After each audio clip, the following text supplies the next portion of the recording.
terlihat slide saya? Sudah, Dok. Sudah terlihat ya? Sayangi jantung Anda ya. Iya dong, harus disayangi jantungnya karena nggak ada cadangannya. Jantung kita kan cuma satu ya. Terus yang kedua, jantung kita itu adalah organ yang tidak akan pernah istirahat sampai detik terakhir hidup kita. Jadi kalau dibilang organ yang paling capek apa ya jantung, karena dia memompa, dia ngurusin kelistrikan ya. Makanya sampai dibikin suatu acara nih, suatu perayaan lah, selebrasi setiap tanggal 29 September, World Heart Day. Jadi Hari Jantung Sedunia. Nah, di sini tuh kita pengen memberitahu bahwa aset yang tidak tergantikan, aset yang harus dijaga ya jantung kita sendiri gitu. Makanya saya temanya adalah sayangi jantung Anda. Nah, ini saya ambil dari PAPDI, infografis dari PAPDI, Perhimpunan Dokter Spesialis Penyakit Dalam Indonesia. Jadi yang harus diingat adalah penyakit kardiovaskuler itu adalah penyebab kematian nomor 1 di dunia. Jadi nggak bisa dientar-entar, nggak bisa ditunggu. Kalau emang tiba-tiba serangan jantung, time to react kita, waktu kita harus bertindak menyelamatkan kematian si otot jantung itu cuma 8 menit. Kebayang ya, jadi benar-benar secepat itu. Jadi kalau misalnya ibu-ibu ada tetangga kemarin-kemarin sehat, tiba-tiba lewat gitu ya, paling sering ya serangan jantung. Kalau di masyarakat awam sebutannya angin duduk. Dia angin duduk habis kerokan tiba-tiba lewat gitu. Nah, biasanya keluhannya unspesifik ya, nyeri dada, tapi kayak pegel-pegel nggak jelas dadanya. Nah, kalau ada keluhan kayak gitu, jangan ditunda-tunda, langsung berobat ya. Kemudian si penyakit kardiovaskuler ini bukan ada tanpa gejala, ibu-ibu. Jadi biasanya ada penyakit lain yang mendasari. Pasti udah pada hafal deh, hipertensi, merokok, kencing manis ya. Kemudian kegemukan itu ngaruh banget gitu. Dan juga apalagi sekarang lagi era pandemi. Jadi si COVID-19 ini dia serba salah nih. Kalau misalnya kita dengan penyakit komorbid jantung kena COVID, angka resiko mortalitas, kematian atau tingkat keparahan penyakitnya akan jauh lebih tinggi kalau kita ada penyakit jantungnya. Maka dari itu harus lebih berhati-hati lagi pada pasien yang dengan penderita sakit jantung, entah itu cuma hipertensi misalnya, di era pandemi COVID-19. Iya, aku bilang yang banyak. Kemudian di sini ada suatu pesan-pesan nih. Jadi gunakan makanan yang sehat untuk melindungi jantung. Gunakan jantung itu untuk banyak berolahraga. Jadi harus bergerak kita ya, nggak boleh diem aja gitu. Jadi kalau di rumah nih yang kayak Bu Emi kemarin ajarin, boleh kita senam-senam kecil, revitalisasi otak. Kita boleh stretching ringan depan rumah, misalnya pagi-pagi udaranya masih enak ya, 30 menit kita bergerak ringan. Boleh mengelilingi rumah, jalan-jalan di sekitar rumah ya, pokoknya bergerak lah, berolahraga. Dan jangan merokok. Saya nggak merokok dok, tapi orang rumah saya merokok. Berbahaya nggak? Berbahaya. Perokok pasif itu juga bisa menjadi suatu permasalahan di kemudian hari ya. Jadi bisa dibilang sama berbahayanya dengan yang merokok aktif gitu ya. Dan ini ada pesan-pesan lagi nih yang tadi saya bilang. 5 kali per minggu 30 menit. Jadi 30 menit bergeraklah, ngapain kek, mau berolahraga di rumah ya. Kemudian tidak merokok, makannya juga dibilang 5 porsi buah dan sayuran per hari ya. Nggak usah muluk-muluk lah, nggak ada 5 macam. Pokoknya setiap harinya kita makan buah dan sayur ya. Kemudian jangan makan yang dengan kemasan, mie instan itu sangat tidak sehat, jangan dimakan ya. Kalau bikin jus sudah sehat, jusnya jangan pakai susu kental manis. Kalau mau pakai madunya tuh, pakai pemanisnya bisa pakai madu misalnya. Kalau ada air putih yang es teh manis, milihnya air putih ya, kayak gitulah. Jadi apa yang kita makan itu secara tidak langsung akan melindungi jantung kita. Nah, di sini saya menambahkan mengenai hipertensi. Kenapa sih? Apa hubungannya hipertensi dengan kesehatan jantung? Ya pasti berhubungan. Kenapa? Karena paling banyak itu sakit di seluruh dunia bahkan ya kayaknya adalah hipertensi, dan dia itu silent killer. Jadi jangan sampai bilang, dok saya walaupun tensinya tinggi tapi saya nggak ada keluhan, nggak usah lah minum obat. Oh bukan gitu, tidak melulu harus ada keluhan. Bahkan lebih sering hipertensi memang tidak bergejala. Dan yang menjadi catatan adalah hipertensi itu tekanan darah di atas lebih dari sama dengan 140/90. Jadi kalau misalnya udah mentok di 140-nya atau diastoliknya sudah di 90, kita sudah bisa bilang hipertensi pada minimal 2 kali pengukuran. Jadi jangan, dok saya kan udah tua, berarti kalau tensi saya 150 masih normal lah ya, nggak gitu. Karena di sini bisa dilihat, ini kalau ini saya ambil dari perkumpulan dokter kardiologis ya, jadi dari dokter spesialis jantung, bahwa nggak ada batasan umur, nggak ada dibilang usia makin tua tekanan darah boleh makin naik loh, nggak ada dibilang gitu.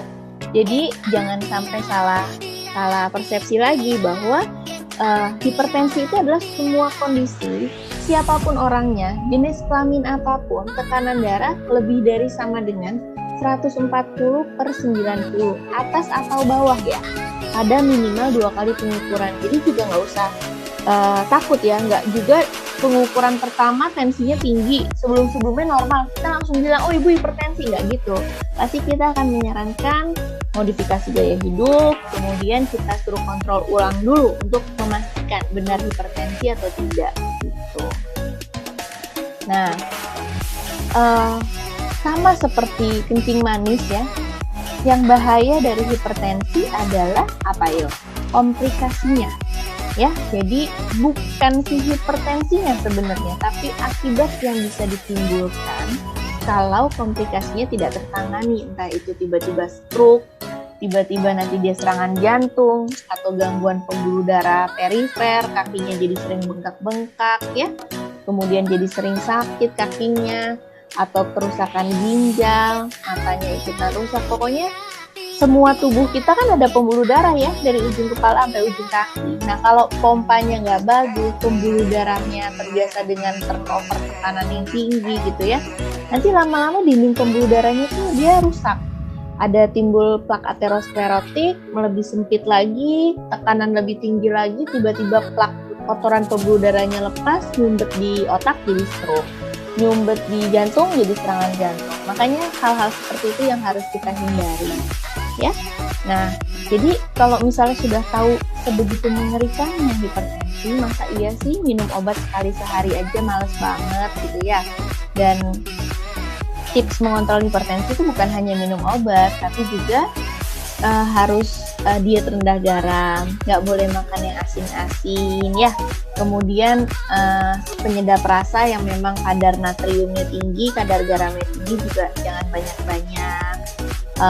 Perhatikan ketersediaan obat di rumah. Jadi kalau udah tahu saya memang harus rutin minum obat, ya harus ambil lagi ketika obatnya habis. Jangan sampai nggak minum obat atau beli di luar takutnya salah beli misalnya ya.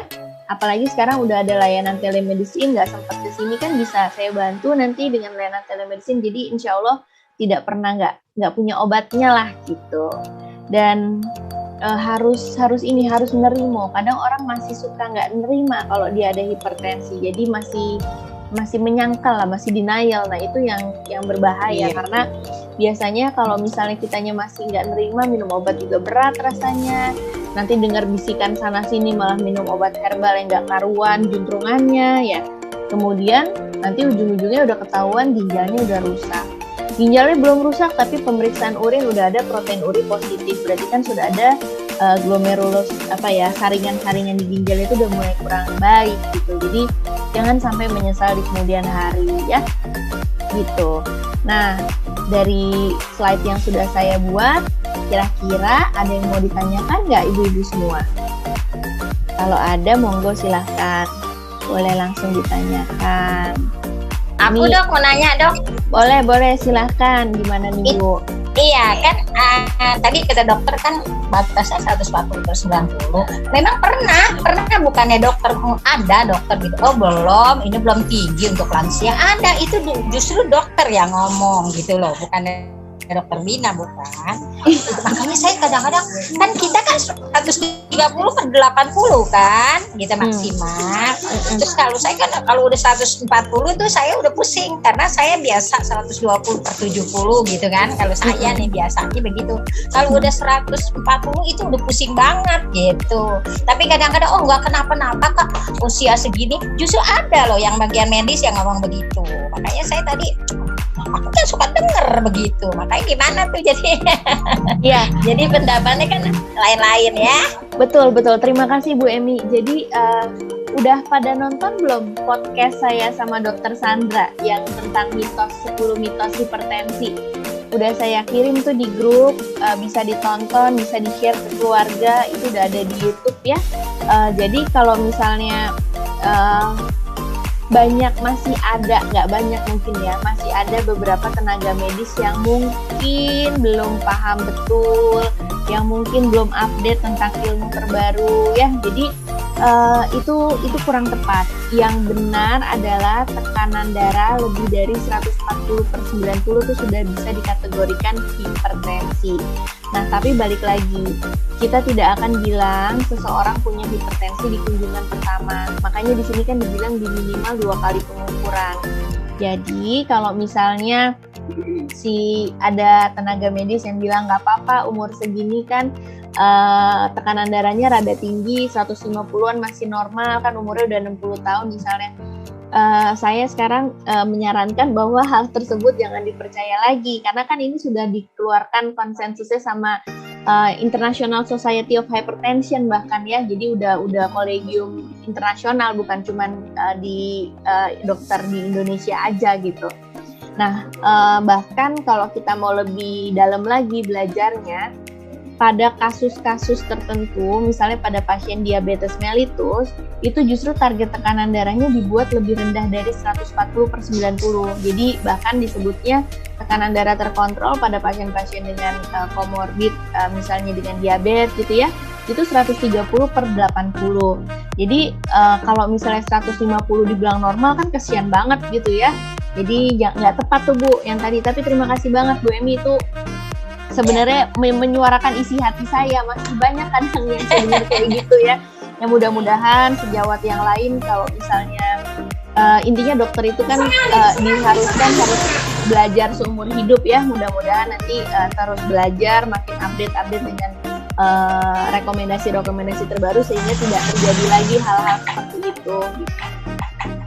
Ya kan kebenaran saya juga kan kalau di lansia tuh bagian tensi, bagian pemeriksaan, terus kebenaran ada tim medis yang ngomong begitu. Nah, aku bingung kan, biasanya 130/80 itu udah tinggi, udah maksimal gitu loh. Ya, betul. Nanti kalau misalnya ada yang ngomong gitu lagi, suruh nonton YouTube kita aja Bu. Di sini ada penjelasannya. Jadi ya tidak salah arah lagi nanti ya, gitu. Ada lagi nggak kira-kira yang masih bingung atau masih anak gua pun nggak pernah nanya nih bandel.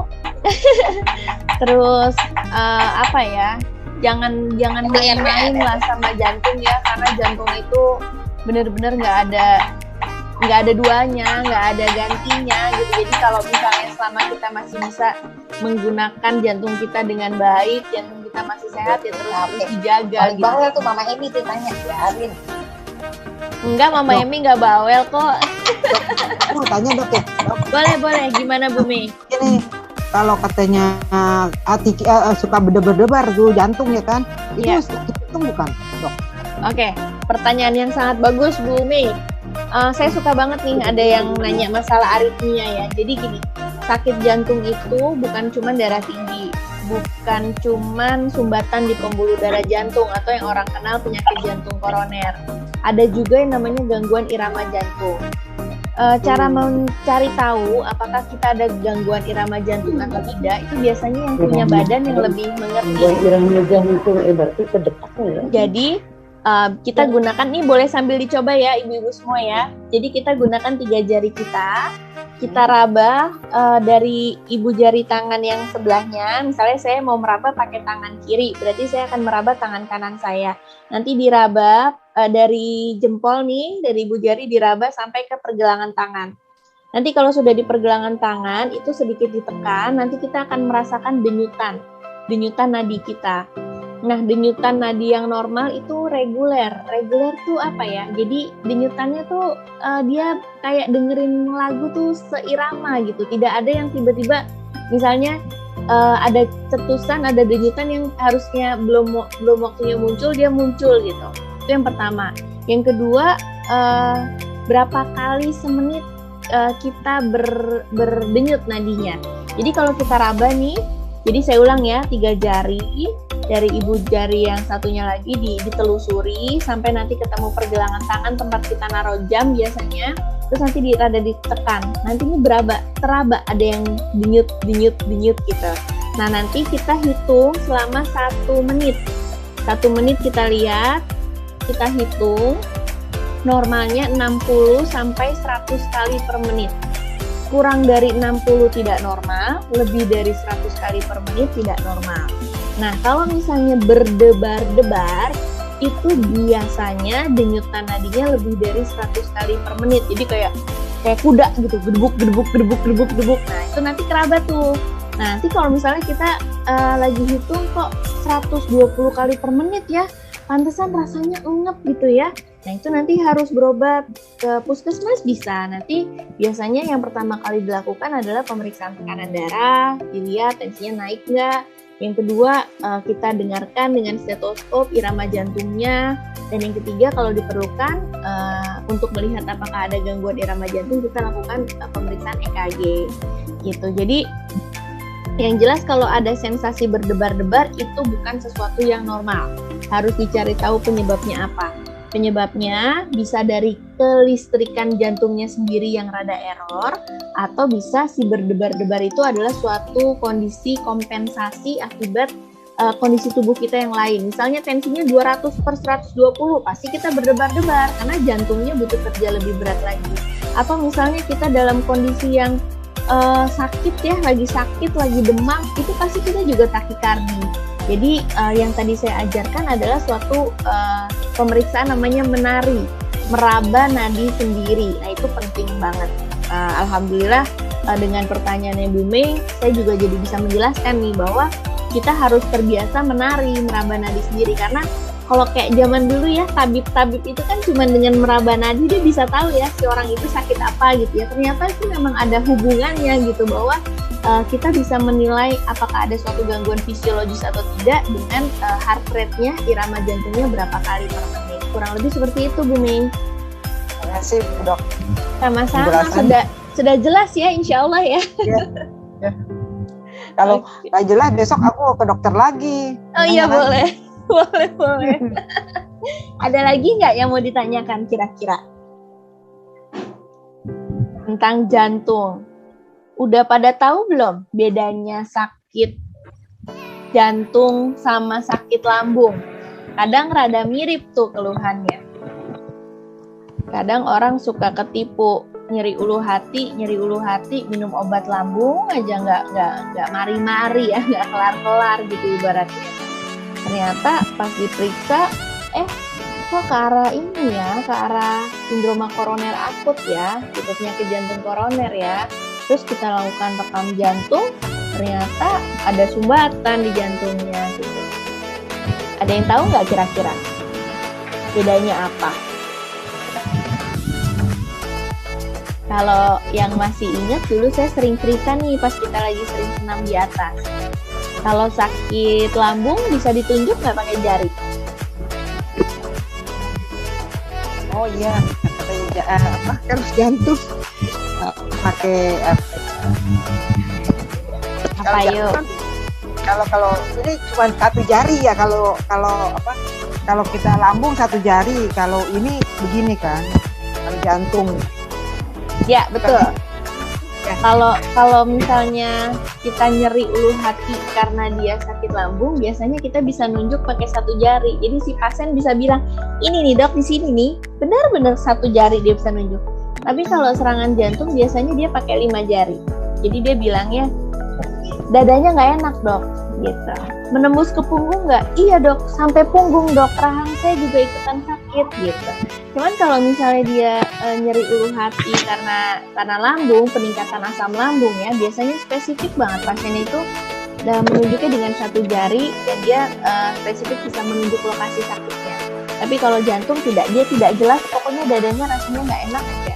Ya, jadi buat ibu-ibu semua, saya harap dengan adanya kelas online Lansia Bahtera ini, collab ya, setiap minggunya bisa menambah informasi baik itu buat diri sendiri maupun buat keluarga. Setidaknya kita tahu kalau misalnya ada anggota keluarga kita, amit-amit sih, nojulum galik ya, semoga sih sehat semua gitu. Cuman kalau misalnya ada keluhan, kita bisa melakukan penanganan lebih dini supaya bisa menurunkan angka kesakitan dan angka kematian kayak gitu. Dan biasanya kalau sakit jantung itu dia di precipitating factor, pencetusnya adalah kegiatan. Habis main bola, habis main badminton, habis kerja, habis jalan, pokoknya ada aja habis kegiatan apa. Tapi kalau lambung biasanya tidak seperti itu, malah dia biasanya bisa diperberat atau diperingan dengan makan. Misalnya habis makan lebih nyaman, atau habis sebelum makan perutnya sakit kayak gitu. Ya. Itu ada lagi yang mau ditanyakan ibu-ibu semua? Ini alhamdulillah kita ada Mas Roy dari Kuitang. Terima kasih Mas Roy. Kemudian ada Mbak Wiwik dari Keramat ya. Ini PJ lansia yang tangguh-tangguh nih ya, ibu-ibu kalau mau koordinasi dengan PJ lansia kelurahan silahkan ya. Jangan lupa nanti Mas Roy, Mbak Wiwik, Mbak Suci diberitahu lansianya bahwa kita sekarang ada kegiatan rutin kelas online Lansia Bahtera. Ada pembinaan kader ya setiap bulannya dengan yang temanya Binar Lansia, sama poli online Lansia Selasa Kamis gitu. Yang mana? Oke. Ada lagi nggak nih yang mau tanya-tanya masalah jantung kita? Sayangi jantung Anda. Mana di Bogor? Repot sekarang udah jantung. Itu lagi pas mati. Itu malam nggak ada. Oke, saya stop share ya. Nah, udah malam, saya juga nggak ketemu. Belum tempat. Kalau misalnya di sini ada yang punya hipertensi nggak?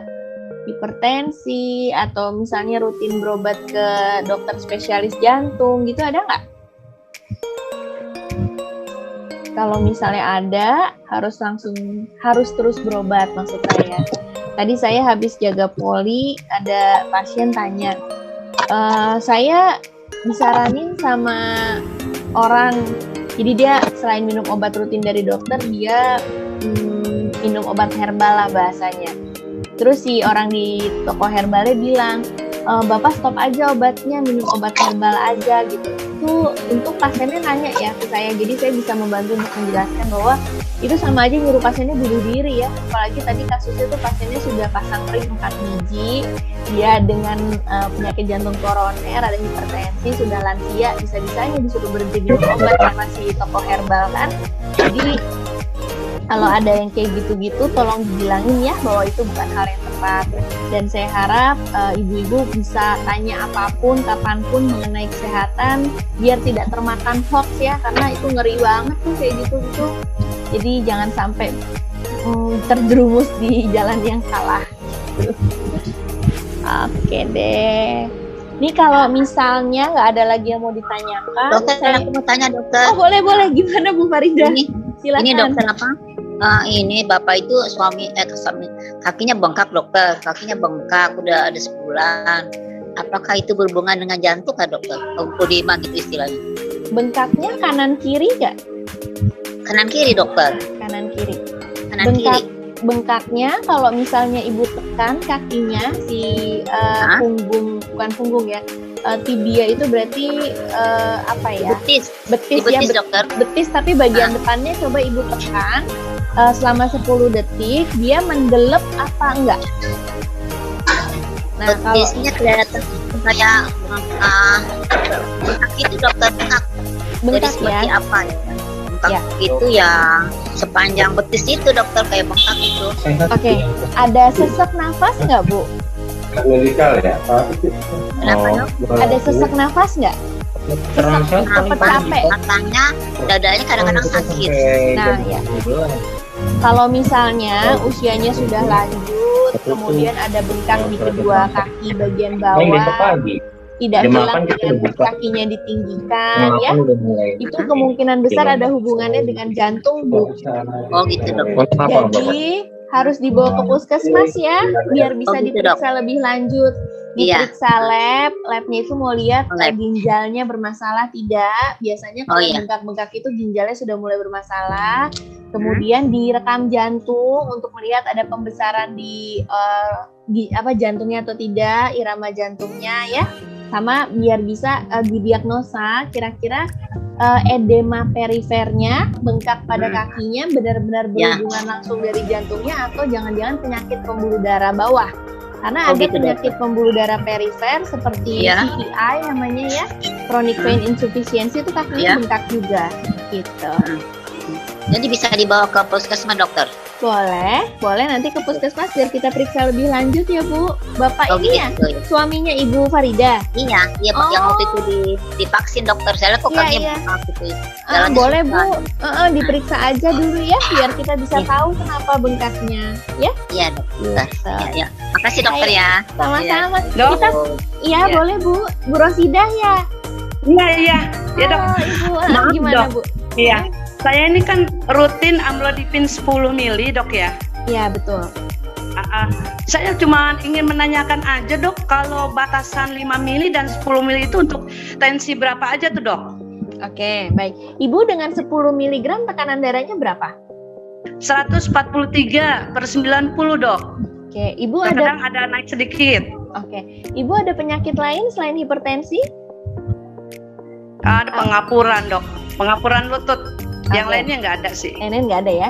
Jadi gini, terima kasih Ibu atas pertanyaannya. Pertanyaannya bagus banget ya. Jadi itu kadang yang bikin pasien bertanya-tanya, dok kenapa saya dinaikin, kenapa saya diturunin, kapan saya bisa obatnya berhenti misalnya ya. Jadi kalau misalnya pilihannya kenapa diberikan yang 10 mg, harapannya gini. Kita selalu memberikan obat itu dari dosis terendah dinaikkan secara bertahap. Jadi kayaknya nggak mungkin Bu Rosida tiba-tiba dikasih yang 10. Pasti awalnya dikasihnya 5 mg dulu misalnya. Ya kan? Kemudian dengan 5 mg dievaluasi kok tekanan darahnya belum tercapai ya yang kita inginkan. Nah tercapainya berapa? Ya 140 itu. 140/90 itu. Jadi kalau misalnya udah tercapai 140 yang kayak tadi Ibu bilang, berarti Ibu cocoknya di 10 mg. Misalnya, Ibu kemarin-kemarin dapat 5 mg tekanan darahnya masih 150, 160, pasti nanti dinaikkan ke 10. Nah, ketika sudah di 10 tekanan darahnya sudah 140-an, itu yang terkontrol. Jadi, kita sebagai dokter itu pasti akan menimbang-nimbang. Dia dengan satu jenis obat, dosis segini, tercapai nggak tekanan darahnya? Kalau belum tercapai, kita naikkan dulu. Kalau misalnya sudah dinaikkan tercapai, stop di situ. Tapi ada juga yang sudah dosis maksimal 10 mg amlodipin, tekanan darahnya masih 170/100, 140/110 misalnya ya. Itu biasanya akan dikombinasikan dengan obat lain. Jadi kalau sekarang kondisinya Ibu sudah terkontrol, sebutannya terkontrol ya, tekanan darahnya terkontrol dengan amlodipin 10 mg, berarti itu sudah cocok dilanjutkan. Sampai kapan? Sampai seterusnya. Karena kita juga tidak akan ngoyo bikin tekanan darah bikin 120. Jangan. Segitu udah bagus. Terlalu rendah juga nggak boleh. Ya? Iya. Gitu. Sudah jelas Ibu Rosida? Makasih dok. Sama-sama. Jelas dok, makasih. Sama-sama. Ada lagi yang mau ditanyakan? Ibu-ibu semua? Mas Roy mungkin mau menanyakan sesuatu? Kalau misalnya nggak ada lagi yang mau ditanyakan, kita foto bareng dulu yuk. Boleh dibuka kameranya? Kita foto dulu. Yang paling manis. Pakai masker? Nggak usah ya? Nggak usah cuci biar kelihatan wajah cantiknya. Makasih. Oke, udah dibuka belum nih semuanya nih kameranya, Bu Emi, Bu Me, ya, Bu Hosana, Mbak Wiwi, ini Pak Asyani kayaknya ya, apa Ibu ya? Iya dok. Ya, yuk buka dulu fotonya, buka dulu kameranya, kita foto bareng dulu. Nanti biar bisa aku share di grup di Instagram. Sekarang lansia udah punya Instagram sendiri ya, jadi bisa sering-sering nongol nanti fotonya di medsos. Oke. Senang banget. Sorry. Oke, sudah pada buka kamera ya?